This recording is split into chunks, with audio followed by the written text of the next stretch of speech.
Indian നാവികസേനയ്ക്ക് കരുത്തേകുവാൻ 6 പുതിയ അന്തർവാഹിനികൾ കൂടി വരുന്നു. നാവികസേനയ്ക്ക് വേണ്ടിയുള്ള 6 അന്തർവാഹിനികൾ നിർമ്മിക്കുവാനുള്ള കരാർ ഇന്ത്യ ജർമ്മൻ സംയുക്ത കമ്പനിക്ക്. പൊതുമേഖലാ കപ്പൽ നിർമ്മാണ സ്ഥാപനമായ മസഗോൺ ഡോക്യാർഡ്, ജർമ്മൻ കമ്പനിയായ ത്രൈസൺ ഗ്രൂപ്പ് മറൈൻ സിസ്റ്റം എന്നിവരുടെ സംയുക്ത സംരംഭത്തിനാണ് അന്തർവാഹിനി നിർമ്മിക്കുവാനുള്ള കരാർ ലഭിക്കുക. സമുദ്രാന്തർഭാഗത്ത് പ്രവർത്തിക്കുവാൻ സഹായിക്കുന്ന എയർ ഇൻഡിപെൻഡന്റ് പ്രൊപ്പൽഷൻ സംവിധാനമുള്ള അന്തർവാഹിനികളാണ് നാവികസേന ആവശ്യപ്പെട്ടിരുന്നത്.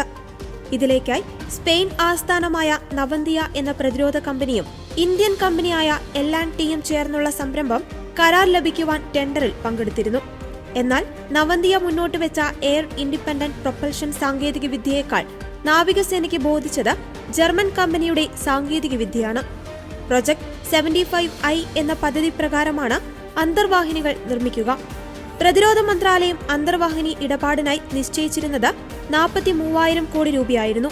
എന്നാൽ ജർമ്മൻ കമ്പനിയുടെ സാങ്കേതിക വിദ്യ പ്രകാരം അന്തർവാഹിനികൾ നിർമ്മിക്കണമെങ്കിൽ ഏതാണ്ട് 70,000 കോടി രൂപയാകുമെന്നാണ് വിലയിരുത്തൽ. കരയാക്രമണത്തിനുള്ള ശേഷി, കപ്പലുകളെ ആക്രമിക്കൽ, അന്തർവാഹിനികളെ ആക്രമിക്കൽ, രഹസ്യ വിവര ശേഖരണം എന്നിവ നടപ്പിലാക്കൽ തുടങ്ങിയവയാണ് നാവികസേന അന്തർവാഹിനികളുടെ സവിശേഷതകളായി ആവശ്യപ്പെട്ടിരുന്നത്.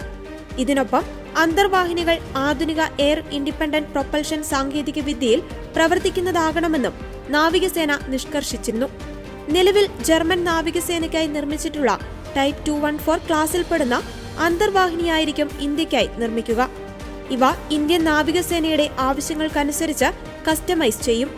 കടലിൽ പരമാവധി ശത്രുക്കളുടെ കണ്ണിൽ പെടാതെ സഞ്ചരിക്കുവാൻ സഹായിക്കുന്ന സാങ്കേതിക വിദ്യയാണ് എയർ ഇൻഡിപെൻഡന്റ് പ്രൊപ്പൽഷൻ. 2021 ജൂലൈയിൽ പ്രതിരോധ മന്ത്രാലയം ഈ അന്തർവാഹിനികൾക്കായി കരാർ മുന്നോട്ട് വെച്ചിരുന്നു. പിന്നീട് 2023 ഓഗസ്റ്റ് വരെ നീട്ടി. ധാരണയനുസരിച്ച് MDLഉം പ്രതിരോധ മന്ത്രാലയവും തമ്മിലുള്ള കരാർ ഒപ്പിട്ട തീയതി മുതൽ 7 വർഷത്തിനുള്ളിൽ ആദ്യത്തെ അന്തർവാഹിനി ഇന്ത്യൻ നാവികസേനയ്ക്ക് കൈമാറണം.